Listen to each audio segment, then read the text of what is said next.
नमस्कार, मैं हूं अनीता। आप देख रहे हैं खबर हिंदुस्तान। वक्त हो गया है आज के मुख्य समाचारों का।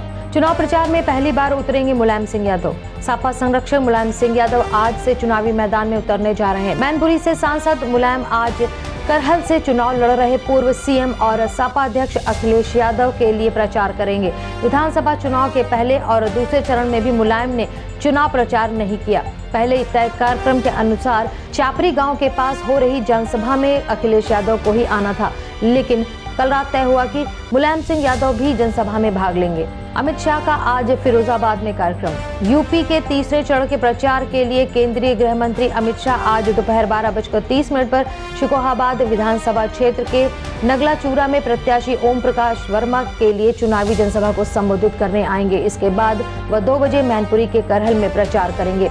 दोपहर बाद 4 बजे लखीमपुर खीरी के मोहम्मदी में भी जनसभा करेंगे। करहल से अखिलेश यादव चुनाव लड़ रहे हैं। सीतापुर में बोले पीएम मोदी बीजेपी का ही लहराएगा परचम। प्रधानमंत्री नरेंद्र मोदी ने कल बुधवार को सीतापुर में चुनावी रैली में कहा कि उत्तर प्रदेश में भाजपा सरकार होने का मतलब दंगाराज, माफिया राज और गुंडा राज पर नियंत्रण है। प्रधानमंत्री मोदी ने सीतापुर जिले की महोली, सीतापुर, हरगांव, लहरपुर, बिस्वा, सेवता, महमूदाबाद, सिधौली और मिश्रिक विधानसभा क्षेत्रों के लिए भारतीय जनता पार्टी उम्मीदवारों के समर्थन में मिलिट्री ग्राउंड में आयोजित एक जनसभा को संबोधित करते हुए कहा, आपका यह उत्साह बता रहा है कि यूपी में चुनाव के अगले 5 चरणों में भाजपा का ही परचम लहराएगा। पिछले 24 घंटों में कोरोना के 30,757 नए मामले, 67,000 से ज्यादा हुए ठीक। देश में एक दिन में कोविड-19 के 30,757 नए केस सामने आए हैं और 541 लोगों की मौत हुई है। पिछले 24 घंटों में 67,538 लोग कोरोना से ठीक हुए। अब तक कुल 4,19,10,984 लोग कोरोना से ठीक हो चुके हैं।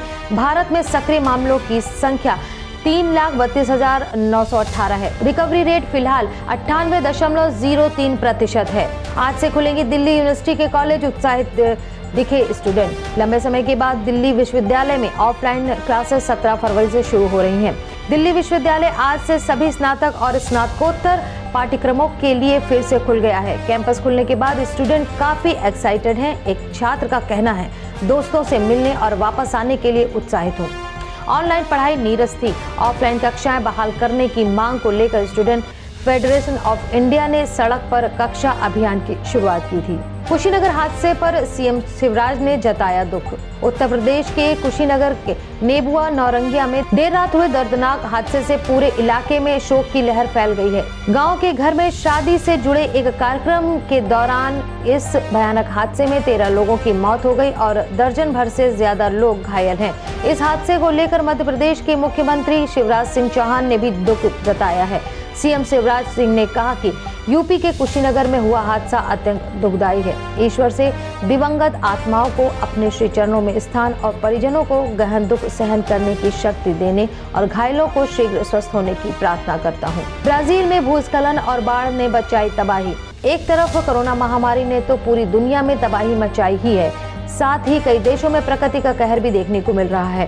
ताजा मामला ब्राजील के रियो डी जेनेरियो का है, जहां भारी बारिश और उसके बाद आए भूस्खलन और बाढ़ ने तबाही मचाई है। प्रकृति का यह कहर इतना भयानक है कि अब तक कम से कम 18 लोगों की मौत हो चुकी है। बताया जा रहा है कि इलाके में महज 3 घंटे के भीतर 30 दिन के बराबर बारिश हुई है। ऐसे में आप समझ सकते हैं कि वहाँ लोगों की क्या हालत हुई होगी। सीएम चन्नी बोले, अनपढ़ को कैसे दे सकते हैं पंजाब की कमान। मुख्यमंत्री चरणजीत सिंह चन्नी ने पंजाब में आपके सीएम फेस पर उनकी पढ़ाई को लेकर तंज कसा है। चन्नी ने बठिंडा में कहा, भगवंत मान एक शराबी और अनपढ़ व्यक्ति हैं। उन्होंने 3 साल में 12वीं पास की। ऐसे व्यक्ति को हम पंजाब की कमान कैसे दे सकते हैं। इससे पहले चन्नी ने मोगा की रैली में भी कहा था कि भगवंत मान ने बेशर्मी से अपनी मां के नाम की शपथ को तोड़ा। एक शराबी राज्य के मामलों को कैसे चला सकता है। सोनू सूद की बहन के लिए मोगा में चुनाव करेंगे राहुल गांधी। कांग्रेस नेता राहुल गांधी आज पंजाब में रहेंगे। वह बॉलीवुड स्टार सोनू सूद की बहन मालविका सूद के लिए मोगा में चुनावी रैली करेंगे। मोगा के अलावा राहुल गांधी फतेहगढ़ साहिब में भी प्रचार करेंगे। पंजाब में चुनाव प्रचार के लिए आखिरी 2 दिन बचे हैं। कल शाम 6 बजे के बाद प्रचार बंद हो जाएगा।